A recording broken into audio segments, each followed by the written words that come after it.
ठाकरे यांनी गंभीर आरोप केलेला आहे। फलटण बलात्कार प्रकरणाशी अभिजित निंबाळकर यांचा संबंध आहे। रामराजे निंबाळकर यांच्याकडूनही तशी टीका होती आहे। डॉक्टर महिलेच्या छळामागे सत्तेचा माज आहे का अशी जोरदार चर्चा त्यामुळे सुरू झाली आहे।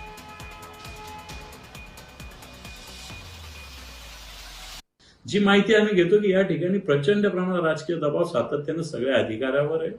इथे सत्ताधारी पक्षाचे काही लोक आहेत, माजी खासदार आहेत, आमदार आहेत, कोण सचिन कांबळे नावाचे आमदार आहेत, ही सगळी मंडळी आणि सगळ्यात महत्वाचं एक अभिजित निंबाळकर नावाची व्यक्ती या ठिकाणी सगळ्या शासकीय कारभारामध्ये सातत्यानं हस्तक्षेप करत असते। संबंध जिल्ह्याची बदनामी करणारा हा प्रकार जे कोण जबाबदार असतील ते प्रशासनाचे अधिकारी किंवा अन्य लोकप्रतिनिधी यांचा अत्यंत तीव्र भावनेने मी धिक्कार करतो की कशासाठी आपण नोकऱ्या करतो, लोकप्रतिनिधी होतो, याची अत्यंत घाणेरडी उदाहरणं यांनी तरुण पिढीसमोर ठेवली।